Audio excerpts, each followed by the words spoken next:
back to another one of the Securing New Ground topic discussions. This happens to be the last one, so we're going to bring it in strong. We've got Tim, Mandy, and Rob joining to give some thought and some leadership, if you would, to I think it's one of the last actual ones that they're going to have as well. It's called the SNG Feedback Loop, Industry Pulse and Vitals. Steve Van Til from Brevo usually is the slot that he talks about the macro trends. Not sure if they're going to do that now, but if you think about it, as an industry, it's probably a good time for us to take a look at the vitals and get a pulse of where we're at. With any pandemic, if you would, you come to crossroads on a lot of things, and it's expedited positive, but it also highlights some of the opportunities for growth that an industry has. So I thought it'd be a good chance for you all to provide some insight into your thoughts on what's the pulse, the vitals of the industry as you see it. So I'll start. Tim, why don't you go first? Well, as a former medic, I'd have to say that the pulse is high. The blood pressure is high, but the pulse, it feels a little thready. So I think we're kind of on the tail end of that shock, right? So what could be the outcomes of this shock? One, there's a lot of people in the security industry, especially physical security, wondering, what does my job look like next year if we don't reoccupy physical spaces? And to that, I say, if you're the organization you serve is still in business, you still have a role. You just need to figure out what the new assumptions are of how and when things are going to be done and how you can support, and you can engage the business and figure that out. Another thing that could be on their minds is what does the next evolution look like? We don't know. We don't know if we come back to the office, if we don't come back to the office, if we whiplash, we go back and then we leave again. And this virtual stuff is kind of crazy, but all we have to do is start thinking about what scenarios could happen and how could I affect a positive impact in those scenarios. Instead of such precise thinking, we need to really get a little more broad and say, I can help the business in these types of scenarios, in these types of ways, and then start letting them know and start figuring out how you can engage with them and how you can see when those pivot points are coming up. Does that make sense to you guys? Yeah, totally does. I think you're right. It's like an assessment time. So absolutely. So thank you. Mandy, you're up. So so if I had to take the industry's pulse right now, I would say that I'm a bit optimistic, here. I'd say that it's getting stronger again. It's a little bit on the weekend, but it's getting there.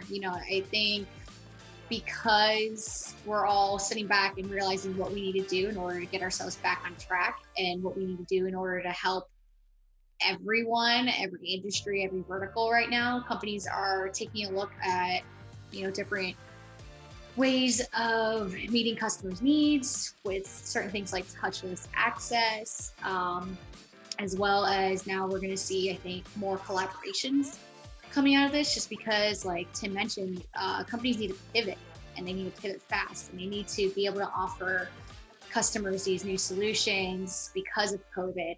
So I think out of this, we're going to see more collaborations, which is great. And I think we're going to see more unique pieces of technology, especially to help with need to, for contact tracing, stuff like that. I think we're going to have some more unique elements now in the security industry. I think companies are going to be more open to integrations and pieces of technology that they might not have really been considering before.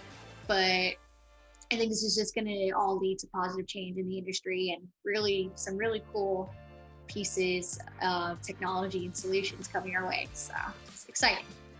Rob, your thoughts? I liked Tim's analogy, and certainly coming from the medical space, that I think is very apropos. We're taking the pulse of what's going on in the industry.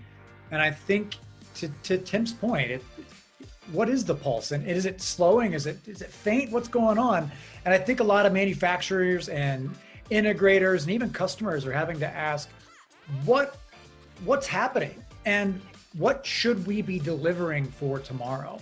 Because a lot of their product development cycles, their delivery cycles, their service cycles have all blown up. And a lot of the manufacturers are asking themselves, do I have the right product now? And their development of traditional 2 years and $2 million for any new feature or product, or some cases manufacturers 2 years and $10 million, and it still doesn't get out. But the realities of what did they prioritize 3-5 years ago that they're now developing to be delivered that may be obsolete, that how do they move to the next stage? And I think there's a big gut check going on right now from those manufacturers and integrators, because in that disruption, those existing manufacturers have that innovator's dilemma. They're stuck with the revenues that they've got to drive, and the integrators are stuck with what they've got to do, but they have to move, because those people that don't have that same weight on their legs of the history and the revenues and the products and the manufacturing, they can easily innovate, and they can make products and features less costly, easier to adopt, and built on open platforms. So I think it's a gut check. That's such a great thing, Rob. And sorry, Lee, I know you still have a turn to go, but I just finally have a thought worth sharing, I think. This is a good impetus for the industry, the security technology industry, to open up. And I know I'm kind of rocking the boat, but hey, you know what? You're going to have to start integrating with a lot more systems that may be carrying HIPAA information or something like that, right? If we're going to help our organizations manage whatever the new expectations and regulations that may come of this. So it's time to kind of get out of our own heads, out of our own company silos. And how do we integrate into non-traditional technologies or into each other's technologies so that we can actually pull a lot of different data and make it more useful to the business? Yeah, absolutely. I mean, I think it goes back to the sort of, it's not necessarily, it's an evolution, I think, of the industry of where it was. Like, you look at time periods of sort of how, if you look at like after 9/11 to now, sort of what the safety security it was, especially in the commercial side, it was about keeping bad people out and about guns. Like, that doesn't go away, but we sort of build on that foundation that was there. And now it's about also, like, safety involves health. So it's sort of evolved beyond what it was. And what you're saying is, I look at it as, and actually, Mandy, all three of you talked a little bit about this, some of it from a human side, a technical side, a product, but there's now different collaborations that have happened, like even like this, like collaborations across groups that didn't happen before. That I think it's an accelerant because it's gonna test the norms of the historical of the industry, and I don't want to be on the I'm not going to hold on to yesterday as the way that I think it's going to end up being.